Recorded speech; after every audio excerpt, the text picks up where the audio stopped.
ukireba iyi foto ndetse ukitegereza n'iyikurikira, ntabwo ndi bushidikanye ko igise kiza mu mutwe wawe ari icyubahiro n'igikundiro ugomba aba bombi.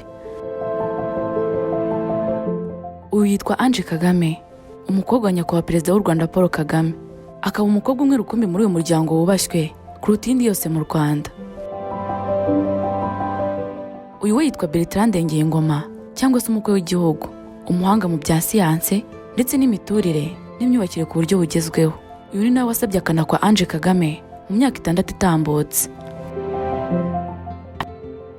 Birashoboka ko bose hari inkuru nyinshi baba barabumviseho, yaba umwe kuri umwe cyangwa se bose muri rusange, yaba izo wasomye mu binyamakuru cyangwa aho waciye baganira. Ariko se nkubaze, Ange Kagame waba ari uzi ko ari we mujyanama wa papa we ku buryo bwihariye? Ese uzi impamvu Bertrand Ngiyingoma umukwe w'u Rwanda yanze kujya mu gisirikare? Reka twinjire mu isomero twegure inyandiko maze tuganire kuri uwo muryango ukomoka ku mukuru w'igihugu, tubabwire gato ku buzima bwabo bw'ibanga babayemo, tudasize n'inkuru y'urukundo rwabo. Njye wumva nitwa Anike, ariko sindi njyenyine kuko ndi kumwe na mugenzi wanjye Jojo 12. Tuguhaye ikaze.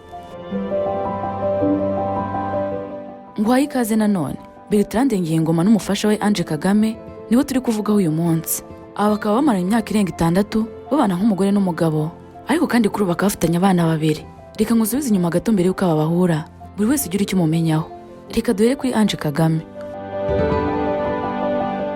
Amazina ye yitwa Ange Kagame, ni umwana wa kabiri, akaba n'umukobwa umwe w'ikinege wa Paul Kagame, perezida w'u Rwanda. Yagize uruhare mu mpamvu nyinshi zirimo kongera ubushobozi bw'abagore, uburezi no guca ubukene ndetse n'ubukangurambaga bukingira imbaga. Yashakanye na Bertrand Ngiyingoma, bakaba barabyaranye abana 2 b'abakobwa. Ange Kagame akaba afite inshingano zo kuba umuyobozi wungirije w'akanama gashinzwe ingamba na politiki za leta mu biro bikuru bya perezida w'igihugu. Ange Kagame yavutse ku ya 8 Nzeri 1993, avukira i Buruseli mu Bubiligi. Ese ni Paul Kagame, perezida wa 6 wa Repubulika y'u Rwanda, kandi akaba n'umuyobozi w'ishyaka ryinshi ry'u Rwanda rishinzwe gukunda igihugu. Nyina ni Jeannette Nyiramongi, ni umudamu wa mbere wa Repubulika y'u Rwanda. Nk'umukobwa w'imfura wa perezida wa Repubulika y'u Rwanda Paul Kagame, afite imbaraga zisanzwe n'imbaraga zidasanzwe kandi zikomeye. Ange Kagame yarangirije amashuri ye mu mahanga kandi nigeze aboneka mu ruhame mu bwana bwe bwose kubera umutekano n'ibanga.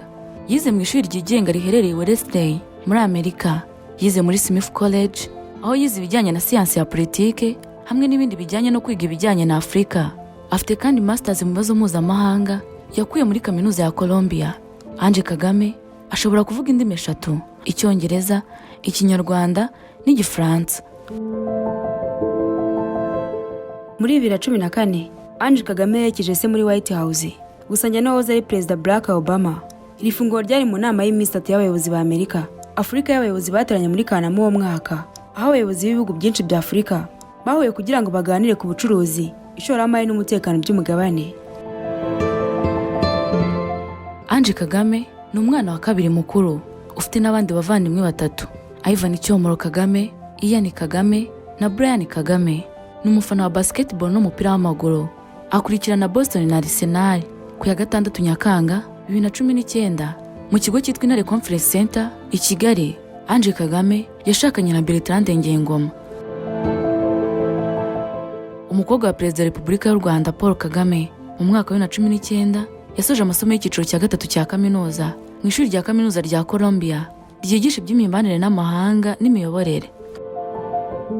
Ange Kagame yagizwe umuyobozi wungirije mu kanama gashinzwe igenamigambi n'ingamba mu biro bya perezida wa Repubulika y'u Rwanda Village Urugwiro, ko biri mu itangazo ry'ibyemezo by'inama y'abaminisitiri yateranye ku mugoroba wo ku wa 2 tariki ya 1 Kanama muri 2023. Kuva muri 2019 yakoraga muri ako kanama ko mu biro bya perezida nk'umusenguzi mukuru w'ingamba. Noneho ushobora kwibaza uti, ese uyu Bertrand Ngiyingoma we ni muntu ki?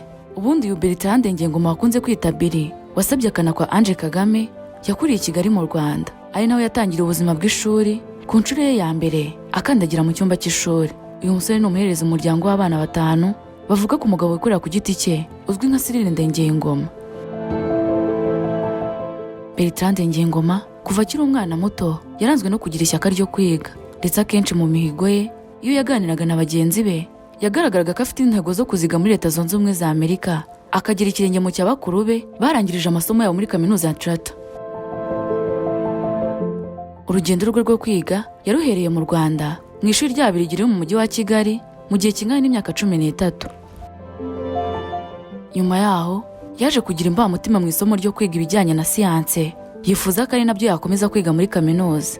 Yize ibijyanye na civil engineering mu cyiciro cya kabiri, icyiciro cya gatatu cya kaminuza yiga architecture muri kaminuza.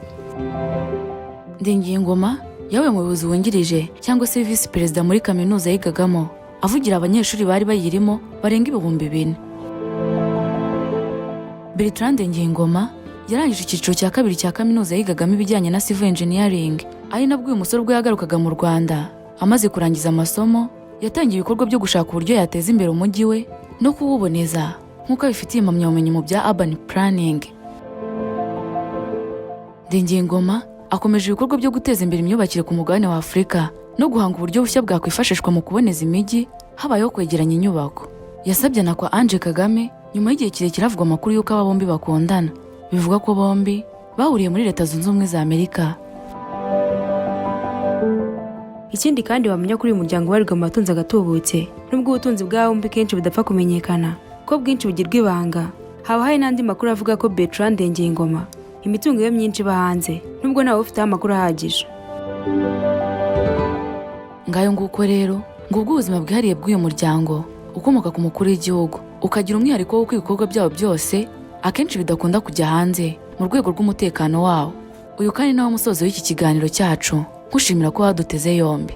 Musaba gukora subscribe kugira ngo inkuru zacu zose dukora ujye uzumva mu ba mbere. Nkuko nabikubwiye mu ntangiriro, nitwa Aniki, nari kumwe na mugenzi wanjye Jojo 12. Imana ibarinde. Turi mu isi yaho kwambara bifite ijambo rimwe kuki abantu bari bukuvugeho cyangwa se uko bari bugufate bakikubona bwa mbere. Bibaho kenshi ko umuntu yakambara neza ariko ntaberwe. Kwambara neza icyarimwe ukanaberwa bishobokera gusa umuntu wambitswe n'ambagariye fashion. Ubu inkuru yabaye kimomo.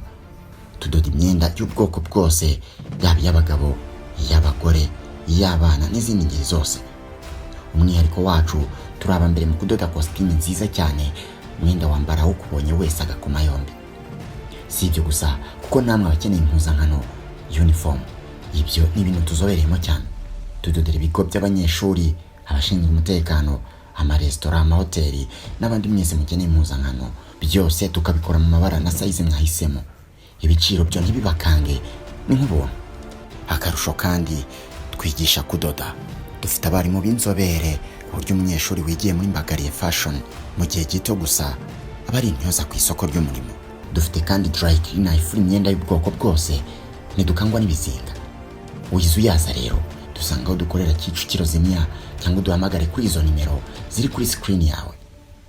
Mbagariye fashion, we make the difference.